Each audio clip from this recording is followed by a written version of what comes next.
তো পরে বোঝা যাবে। আমাদের যেটা বিবেচনাধীন রয়েছে এর অধিকাংশই বাংলাদেশি মুসলিম, অবৈধ অনুপ্রবেশকারী।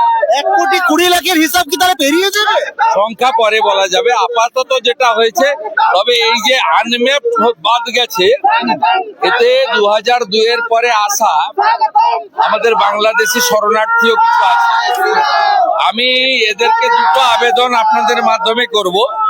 একটা হচ্ছে যারা সিএ আবেদন করেছেন, দ্রুত তাদের আবেদনের নিষ্পত্তি হবে, ভারত সরকার করবে, এটা আমরা কথা বলেছি। দ্বিতীয়ত হচ্ছে এখনো যারা সিএ তে আবেদন করেননি তারা দ্রুত আবেদন করুন। এই যে 58 লক্ষের পরে যে 7 লাখ, এই 7 লাখে কয়েক লক্ষ বাংলাদেশি শরণার্থীরা রয়েছেন, যাদের একটা অংশ সিএ এর আবেদনের নিষ্পত্তি হলেই সাথে সাথে নাম উঠে যাবে। যেদিন সিটিজেনশিপ সেদিনই ভোটাধিকার। আর যারা এখনো আবেদন করেননি, আমি অনুরোধ করব দ্রুত আবেদন করুন।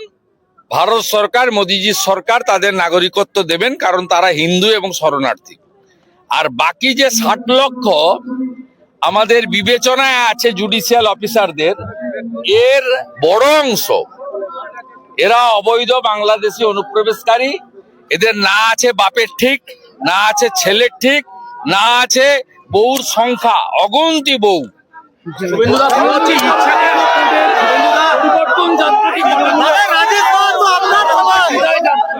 রাজেশ যোগ দিবে, রাজেশ যোগ দেবে। রাজেশকে অনেক অত্যাচার করেছে তৃণমূল, দেশ দিয়েছে, এবং কুর্মী সমাজ এমনি সামগ্রিক ভাবে তাদের সঙ্গে মমতা ব্যানার্জি যে ঠকানোটা ঠকিয়েছে, তারা এবারে নো ভোট টু টিএমসি করবে। আমি তাদের অনেকগুলো সামাজিক কার্যক্রমে দেখেছি।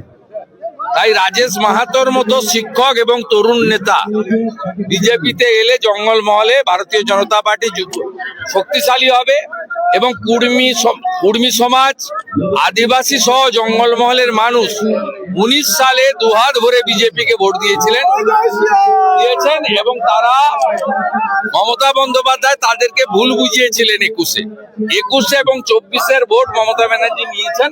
কিন্তু তারা আবার পুনরায় বিজেপির প্রতি আস্থা রাখতে চলেছেন।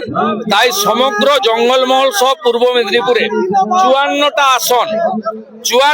আসনে তৃণমূল কংগ্রেসকে বইনি করতে দেব না। আমরা বইনি করতে দেব না।